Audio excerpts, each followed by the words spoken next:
Hey guys, it's the Gav. I'm not going to waste your time today. We are going to jump right into Photoshop and learn how to do some awesome stuff in the new Lumist version 1.4. We're also going to cover some of the new features that came out in 1.35. There was some streamlining, some new effects, and this is kind of an overview video of all the new features. Let's start, of course, as always in Lumist, by building the tonal map. As soon as we have that, we can select any tone we want and we can work the magic. This is not a primary training video for Lumist.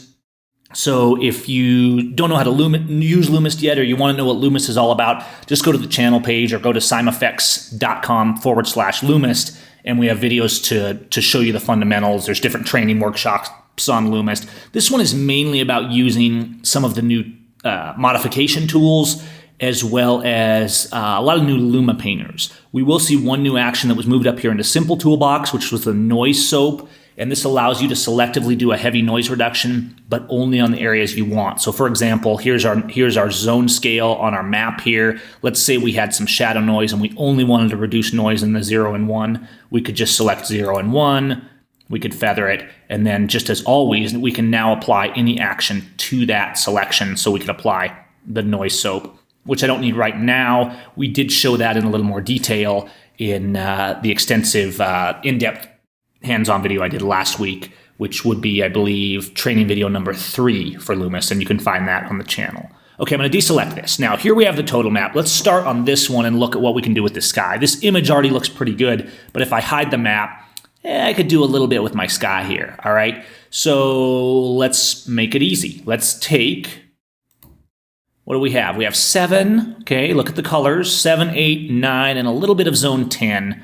So this range right here, about 4 different stops of range in that sky, okay? I'm gonna hide the map, and you don't have to hide the map to make selections, but sometimes I like seeing my image, and it's just continuous, 7, 8, 9, 10, and it's now selecting all of these areas.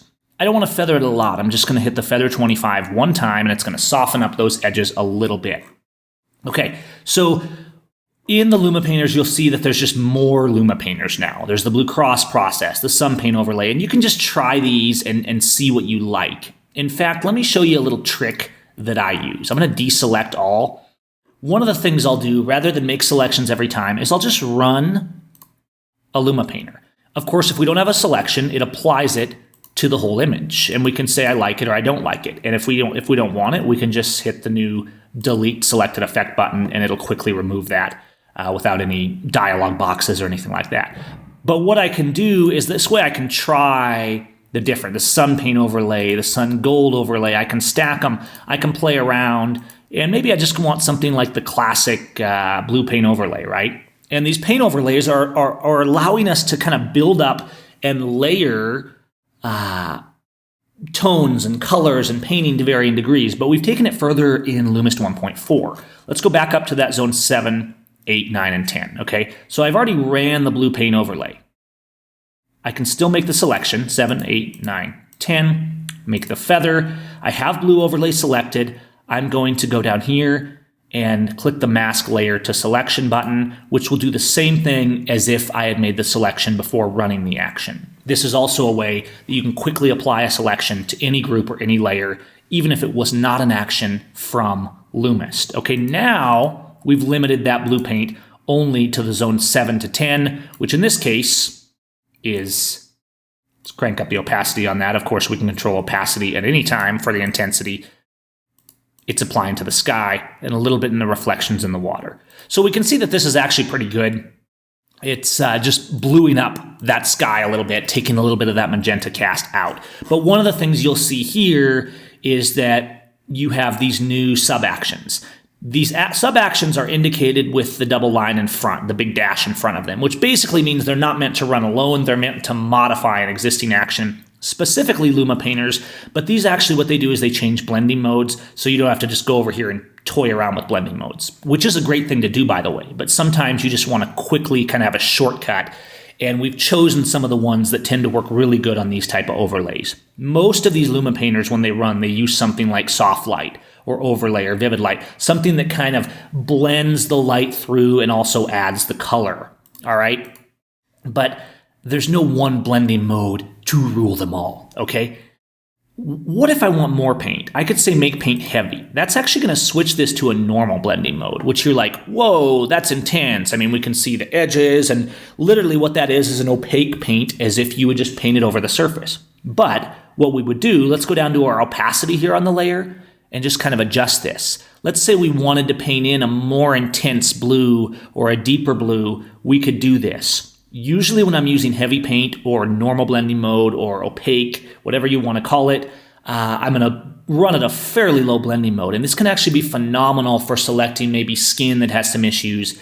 And you could take that and use like the skin paint overlay, and then you could control those blending modes. Now, don't be afraid to go over here and just play with blending modes on these layers, because you can get all kinds of crazy effects that are going to do different things, and sometimes they're going to do weird and terrible things. But the new actions here are just meant to help make it easy. Okay, let's go back. We could use the multiply, which would darken it a bit. Again, I don't think I need that much darkness, but you can control the intensity not only by the blending mode, but just like all the actions that we make and how they're designed for vertical editing, you can just grab that action and change the intensity of the effect with the opacity. On this one, let's go back to make paint soft, which is going to take us right back where we started, and this is going to look pretty good. I could play with this a little more, but let me show you another example.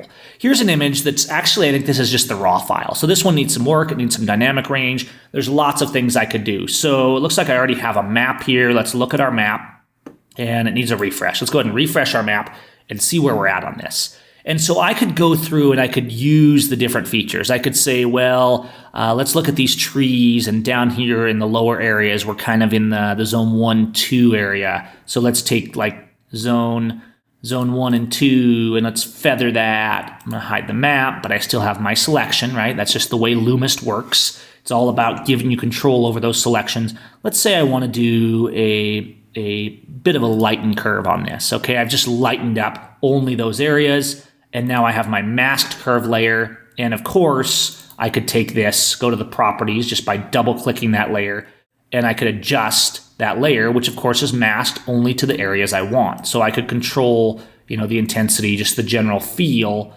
of this, and kind of do whatever I wanted with it. All right, that's cool, and I might go ahead and leave that. And I might also go down here and run something that's more of a global effect, like the Lumist. We're going to do some more videos on the one-clicks, but Lumist is a nice, versatile effect, and I'm just going to run that globally. You notice I didn't make a selection. I ran it all over the image, and now I'm going to dial it back just a little bit and just kind of bring a little pop and a little light and a little color and contrast and all that good stuff, okay? Now, let's go in here, and you can see we have quite a bit of noise in these trees. I'm going to go ahead and refresh my map. And this was a pretty high ISO image, and there's a lot going on here, but we can see that noise if I show the map. Let's hide the map, okay?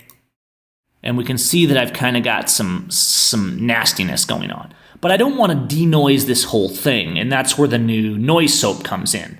So that's going to be in the simple toolbox. Let's just look here again.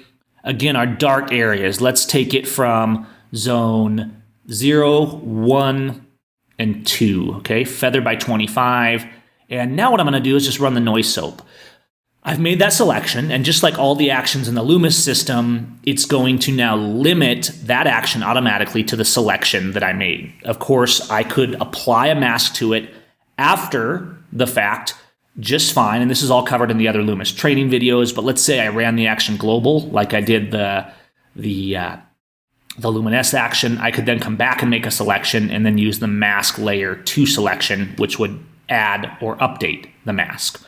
Stuff we dig into deeper in the full training videos. Let's focus mainly on the features here. But okay, we've ran some noise reduction in these trees, and it's actually cleaned it up quite a bit, but it wouldn't have been something I wanted to put everywhere because my sky doesn't need that. I don't have all that noise going on. All right, we're actually looking pretty good here.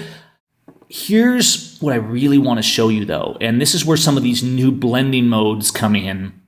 Let me refresh the map, and I'll show you some of these new quick actions for the blending modes that are in the Luma painter. So if we look up here, we can see that I have a little bit of clipping, all right? So if I look at the reds, and we can see some of it spilling over into the white. Remember that the pure white means the far edge of zone 10. It's true clipping, okay? Whereas just the red is just the high end of the spectrum. Okay, but I'm going to take zone 9 and 10 in my selections. And what I'm going to do now is let's take something like the fire paint overlay. Okay, so I'm going to run the fire paint, and we can see that it's added a little bit of color into that sky. Now this is using by default the soft light overlay. And these actions, when we build them, we're building them to be as versatile as possible. Now we go to these control actions, again indicated by the dash. What these will do is they'll take whatever current layer you have selected, even if it's not a Luma painter, but we put them in Luma painters because they go brilliantly with Luma painters. I have my fire overlay that I've just ran, but I could say make paint heavy, all right? Now this makes it opaque, and that's too much, but I could actually dial that way back, right? And I could really soften down that clipping right there. And usually, again, when I'm using the heavy paint, when I'm opaque, I'm probably going to run with opacities in the teens or the 20s, right? I'm going to really dial it back. But there's another one here, and that would be mask make paint dark, which is going to switch us to a multiply blending mode. Again, don't be afraid to manually play with blending modes, but the goal here is to kind of keep our workflow going, keep those one clicks going. What this is doing is instead of the soft or the overlay mode that tends to let the white show through, it's a darkening mode. Again, this is too much, but we can dial this way back and it's going to darken down those areas. Look at how much white we're pulling out. So let's not do it too much. Okay, let's go down a little more. Let's actually drop this down to like 15% just to bring out some of those whites. And then I want to soften the edges a little more than I did with my initial feather, which I can still do because we have a button for that in Lumist as well. We have our fire overlay still selected there. All we have to do is go up here and we can just click the feather current mask button, and it's going to take our current mask and just soften it up a little more. So I'm just going to click that a couple times until I like it, and you might not even see a lot happening because it's just adding a feather, but I can just soften that up as much as I want. And now look what we've done here. We've actually brought a little bit of color into this sky and limited those super light areas without radically changing it. Now we could do this with any of the Luma painters, with any of the colors. We could really go to town and do whatever we wanted. So let's actually go here to our history, and I just want to make a snapshot, and let's just look kind of at what we started just a moment ago. And you can see we brought some noise, we brought some light in, and we've started working with that sky to control that dynamic range and that color. There's still more that could be done with this image, but that would turn this into a whole long video, and I wanted to keep it pretty simple. The bottom line is the Lumist 1.35 and the 1.4 update together brought new actions, the new in 1.4 modifier actions here to help you quickly switch around those blending modes. And of course, if I wanted to switch this back, it's just a click, right? If I wanted to go back to the soft light, I would just click it and it would switch my current layer to soft light. I actually like the dark mask on this. So it's all about making kind of this synergy, this fluid workflow where we have the tone selections. That's what Lumist is all about, the control. Then we can control those tones. Then we can add paints and we can add effects. And we'll do more videos as we keep making Lumist the best luminosity and tone control system for Photoshop. You guys let us know what you need and what you think. And if you're having any problems, just head over to seimeffects.com and shoot me an email. And whatever you're working on, I do want to encourage you, play with those opacities down here on layers. That's a very powerful thing with any actions, but especially our actions, which are designed for that vertical editing and to be able to just adjust the opacity of a layer or a group. And don't be afraid to play with blending modes either. They're very powerful, and sometimes they'll do crazy, ugly things, but it's good to get intimate with those blending modes because it helps you get more intimate with the light.